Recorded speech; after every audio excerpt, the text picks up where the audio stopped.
승리의 역사가 있기를 주의 이름으로 축원합니다. 오늘은 시편 89편 말씀을 본문으로 해서 함께 은혜를 나누려고 합니다.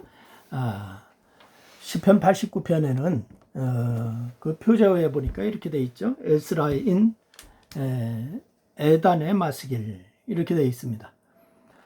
에단이 누구인지에 대해서 학자들은 그가 열왕기상 4장 31절에 나오는 예스라 사람 에단과 동일이다 이렇게 생각을 합니다. 그래서 열왕기상 4장 31절에 에단을 비롯하여서 마울의 아들 헤만과 갈골과 다르다가 등장하는데, 이들은 솔로몬 시대의 지혜롭기로 평정이 나 있는 그런 사람들입니다. 그래서 그러면은 지혜로운 사람 에단이 시편 89편을 통하여서 말하고자 하였던 마스길, 곧 교훈의 내용이 뭘까? 마스길 하면 교훈이거든요. 그래서 이 시편 89편에 성실이라고 하는 단어가 많이 등장하는 것을 보면은 이 에단은 하나님의 성실하심을 가리키며 동시에 하나님의 성실하심에 근거한 기도를 가르치려고 했던 것 같습니다. 그래서 바로 이 에단이 고백한 성실하신 하나님은 그럼 어떤 하나님이신가? 성실하신 하나님. 이 첫째로 에단은 언약을 성실하게 이루시는 하나님을 믿었다라고 하는 사실입니다. 여러분, 하나님은 언약을 성실하게 이루시는 하나님이십니다. 그래서 에단은 오늘 89편 1절 말씀에서 보니까 이렇게 얘기합니다. 내가 여호와의 인자하심을 영원히 노래하며 주의 성실하심을 내 입으로 대대에 알게 하리이다 라고 이렇게 말씀을 주셨습니다. 그래서 이 시편을 쓴 목적 중에 하나가 뭐냐? 주의 성실하심을 대대에 알게 하려는 것이다 이렇게 얘기하죠. 2절에도 보니까 그렇게 얘기했어요. 내가 말하기를 인자하심을 영원히 세우시며 주의 성실하심을 하늘에서 견고히 하시리라 하였나이다. 할렐루야. 그래서 이 주의 성실하심을 하늘에서 견고히 하시리라 라고 이렇게 말씀을 주시지 않습니까? 그래서 이 말은 하나님의 그러한 성실하심이 바로 이 하늘에서만이 아니라 이 땅에서도 이루어지게 될 것이다 라고 하는 것을 믿는다라고 하는 오늘 이 저자의 고백인 거죠. 그래서 에단은 8절 말씀에 보니까 또 그렇게 얘기해요.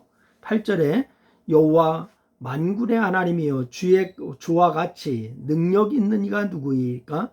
여호와여 주의 성실하심이 주를 둘렀나이다 이렇게 말씀하고 있습니다. 여러분, 에단은 자신의 삶과 이스라엘 민족의 역사를 보면서 하나님께서 언약을 성취하시는 일에 있어서 얼마나 성실하신지 이걸 잘 알았습니다. 그래서 에단은 이러한 성실하신 하나님에 대한 믿음에 근거하여서 다윗과 맺으신 언약, 바로 역시 하나님께서 성실하게 이루실 것이다 라고 하는 것을 확신했던 거예요. 그래서 오늘 보면 4절에도 언급된 다윗의 언약이 어떤 언약이냐? 사무엘하 7장 8절 이하에 기록되어 있는 말씀입니다. 하나님께서는 다윗에게 그의 이름을 위대하게 만들어 줄 것이다 라고 하는 것을 약속하시죠. 그래서 또 12절 말씀에도 보니까 그 얘기를 했어요. 내가 내 몸에서 내 씨를 내 뒤에 세워서 그의 나라를 견고하게 하리라. 하나님 그 약속을 주셨거든요.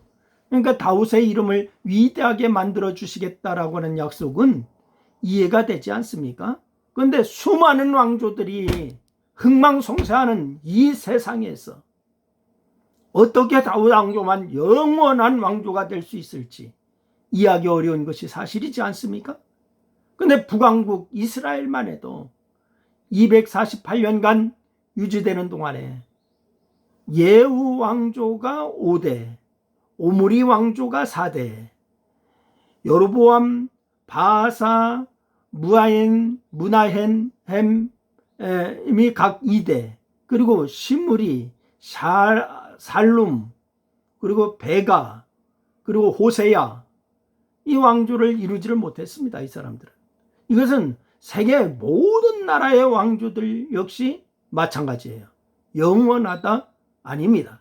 근데 물론 이 다윗 왕조가 아달랴의 6년 통치를 제외하고는 약 400년 동안 20명의 다윗 자손들이 왕위를 이었던 것은 아주 특이한 일이에요. 하지만 시드기야 11년을 끝으로 바벨론에 의해서 멸망을 당했으니까 하나님의 언약은 지켜지지 않은 것이 아닙니까? 역사적으로 그렇습니다.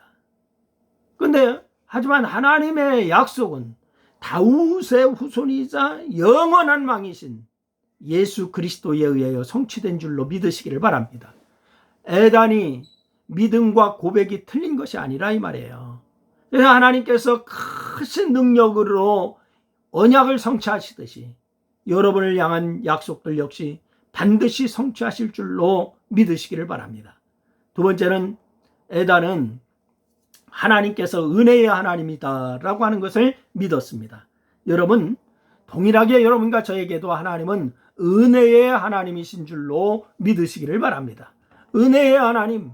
그래서 사실 이 다윗 왕조의 역사에 대해서 하나님께서 약속을 지키지 않았다라고 말할 수가 없어요.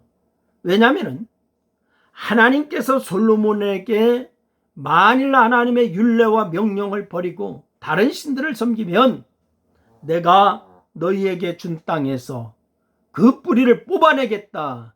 역대하 7장 19절로 21절 말씀을 주시지 않았는가요? 바로 그런데도 다윗 자손들 중에는 하나님을 버리고 우상을 경배한 자들이 얼마나 많았는지 몰라요. 다윗 왕조의 멸망을 하나님 탓으로 돌릴 수가 없다 이 말입니다.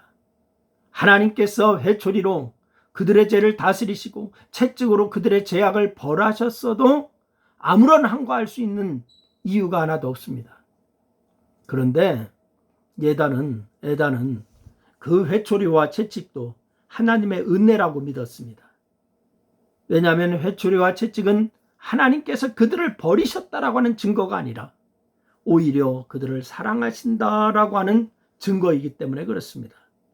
여러분, 오늘 보면 33절과 34절 말씀해 보니까 그 얘기를 해요.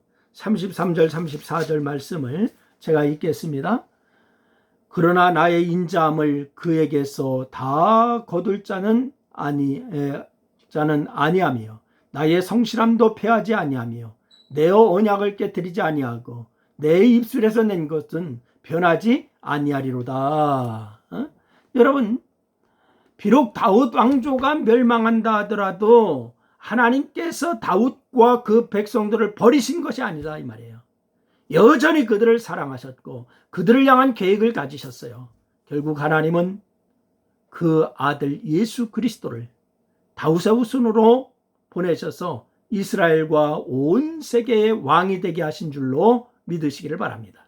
그리고 35절 말씀에도 보니까 그렇게 얘기합니다. 그의 후손이 장구하고 그의 왕위는 해같이 내 앞에 항상 있으며. 여러분, 오늘 이 다윗이 보세요. 다윗 보면은 다윗에게 거짓말하지 아니한 하나님, 성실함으로 언약을 이루신 하나님, 그리고 또한 이제 에단이 다윗 왕조가 겪는 고통을 토로하면서 하나님께 다윗과 맺은 언약을 기억하시고 도와달라고 하는 내용이 나오고 있는 것을 보게 돼요. 여러분, 우리는 에단의 기도를 보면서 오늘 89편의 에단의 기도를 보면서 그가 얼마나 성실하신 하나님을 굳게 믿었는지 알 수가 있습니다. 여러분 역시 하나님의 성실하심을 굳게 믿고 하나님의 약속을 붙들고 그렇게 전진하는 성도가 될 수 있기를 주의 이름으로 축원합니다. 기도하겠습니다. 하나님 고맙습니다. 성실하신 하나님, 진실하신 하나님, 우리와 늘 함께 하신 하나님, 그 하나님 바라보며 우리의 믿음의 행보가 전진되게 도와 주옵소서. 예수님의 이름으로 기도했습니다. 아멘.